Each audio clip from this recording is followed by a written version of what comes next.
তেমন কিছু না গাইস, মামারা আমাদের বাইক আটকাইছিল। আহা, ভাই কি বিয়ে করতেছে সেনজি দিয়ে? নামেন ভাই। ভাই হাসেন কেন? হাসেন কেন? আচ্ছা ঠিক আছে, আসি ভাই। পুলিশ মামারা আমাদের বাইক আটকাইছিল, কিন্তু তাতে আমার কিচ্ছু যায় আসে না। কারণ হইতেছে কি, আমি খুবই সতর্ক এদিকে। আমি যখন রোডে চলাফেরা করি আমার সব পেপার আমার সাথেই থাকে, আর আমার ট্যাক্স টোকেন বলেন, বাইকের পেপার বলেন, প্লাস আমার ড্রাইভিং লাইসেন্স বলেন, সবকিছু আমার আপডেট করা।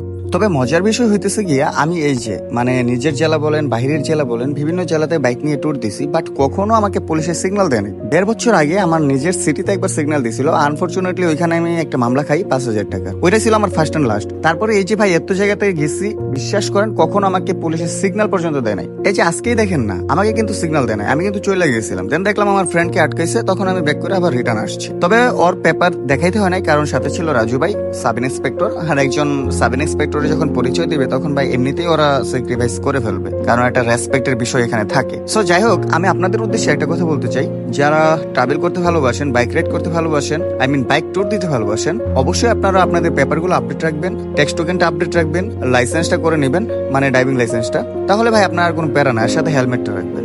এরপরে যদি পুলিশ আপনাকে সিগন্যালও দেয়, আপনার নিজের কাছেও ভালো লাগবে ভাই। আপনি তখন দেখবেন যে আপনার যখন ঠিকঠাক আছে সবকিছু, তখন আপনাকে পুলিশের সিগন্যাল দিবে না, আপনি সামনে দিয়ে যাবেন আর ভাববেন ভাই আমাকে সিগন্যাল দে, ধর আমাকে। কিন্তু না, আপনাকে তো তারা ধরবে না, কারণ তারা কিভাবে যেন বুঝে যায় যে আসলে কোন গাড়ির প্রবলেম থাকতে পারে, আই মিন কাগজপত্রের ঝামেলা থাকতে পারে। তারা এটা যেন কিভাবে, মানে আমি জানি না, আমি এটা বুঝতে পারি না আসলে। আমি দেখছি যে ওরা বেশিরভাগ সময় যদি 10টা বাইক ধরে, 8টার মধ্যেই প্রবলেম থাকে, হয়তো পেপার থাকে না, নয়তো লাইসেন্স থাকে না, এরকম কোনো না কোনো একটা ফল্ট থাকবে। বাট যাদের ঠিকঠাক আছে তাদেরকে ধরে না। আমি 1.5 বছরের মধ্যে কোথাও কখনো মানে ওনাদের সিগন্যাল পাই নাই। কে রে ভাই, সবকিছু আছে দেখা। বাট যখন ছিল না তখন কিন্তু 5,000 টাকা মামলা আমাকে গছতে হয়েছে। সো এভরিওয়ান, আমি তো 5,000 টাকা মামলা খাইছিলাম। আপনারা কত টাকার মামলা খেয়েছেন অবশ্যই কমেন্ট করে জানাবেন।